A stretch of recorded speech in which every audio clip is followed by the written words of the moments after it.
So once I had decided to build a geodesic dome, I ended up buying a kit from somebody that had it originally for sale on eBay, but it didn't sell.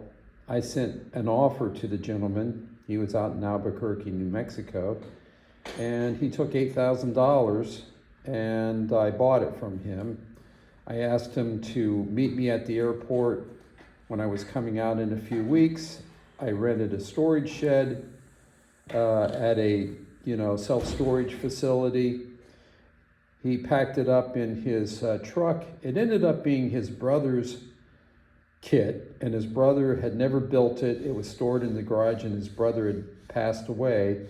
So they were getting rid of everything. So they were happy to sell this to me at a discount. And so I put it into storage, and then I went and picked it up, took it to Florida, palleted it onto pallets to send to the Bahamas. It went to Nassau, it cleared customs, it came down here, and then we ended up having it shipped by mailboat to little farmers and then across and unloaded on my dock. And we brought it up the hill. So it was all a bunch of parts. And so it came with a set of plans. Now the funny thing is that I did not have how to put it together. I had these plans, I had these architectural plans that showed, the basic concept of it, the framing, where the plywood went, but no instructions on how to put it together. So what I ended up doing was I went back onto eBay and I did a search, and did I get really lucky? Somebody was actually selling how to put together the Monterey Dome. They had the instruction manual. So for 20 bucks, I bought this, and it basically showed how you put this together. If you take a look, here I am inside. There's all the 2x4s of various lengths.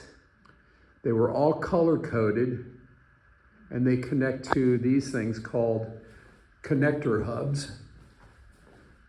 And so where these pieces are, the wood would have a slot cut in it so that you could put the steel connector hub through it and then insert bolts and bolt it down. And they were color coded for different sections of this. Lots of hexagons and pentagons, etc. And you start at the bottom. It all started with laying out the base for the system. And we measured and remeasured and remeasured until we knew we had it laid out correctly.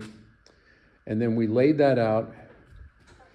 We drilled through the concrete foundation and put in 2-inch steel bolts, epoxied down into the foundation, and then bolted it down onto the foundation frame.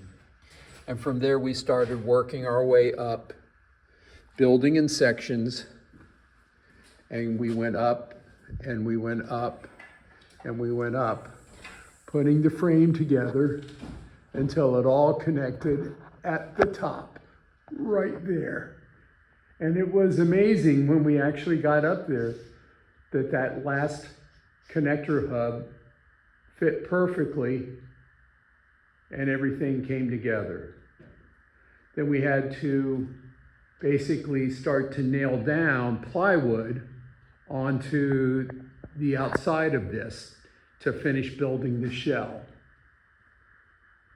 One thing that we did was we pre-painted all of this wood before we put it together.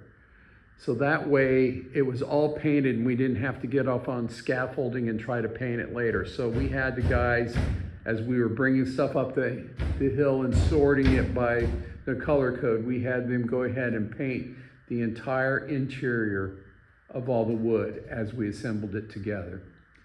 A couple of things that we added in were some skylights as well as ventilation fans. Now the ventilation fans have crapped out in the course of 12 years since we erected this thing.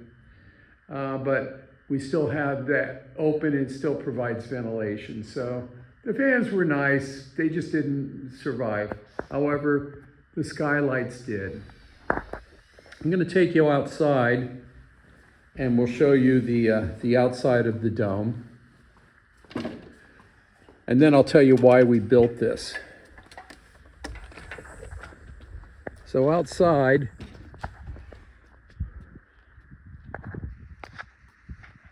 the dome, we have the plywood, which was nailed down. We used a air compressor and nail guns so that we could work pretty quick.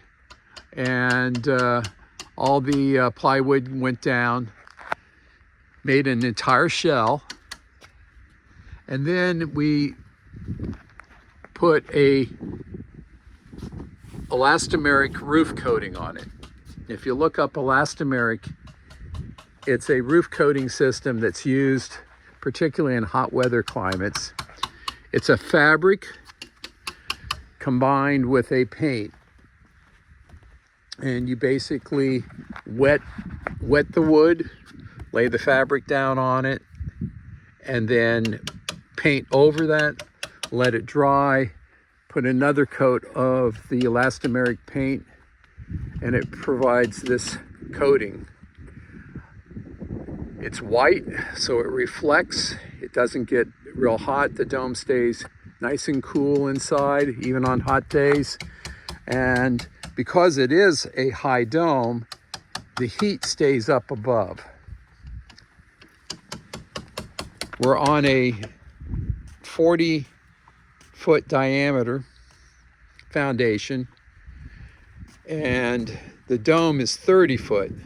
So it gives us this walkway around the entire property. Might pick up a little wind here as I wrap up this video, but as you can see, we've got views to the north, to the west, to the south. That's the Exuma Sound out in the distance. We have 3 windows. They all have shutters that we've made using recycled materials. That's directly east. That's the Exuma Sound, very deep out there. And that's to the south. I should add in, we have a gutter system around the entire dome. And this gutter catches water when it rains, which then feeds down through this tube and into our main water tank, which holds 900 gallons of water. Watch our video about our water systems that we use here for pumping, filtering, drinking, cooking, washing, etc. If you've learned something, if you think this is interesting or fun or whatever, please give us a like. Please subscribe, follow all the different things we do here living off the grid in the Bahamas, and have a great day.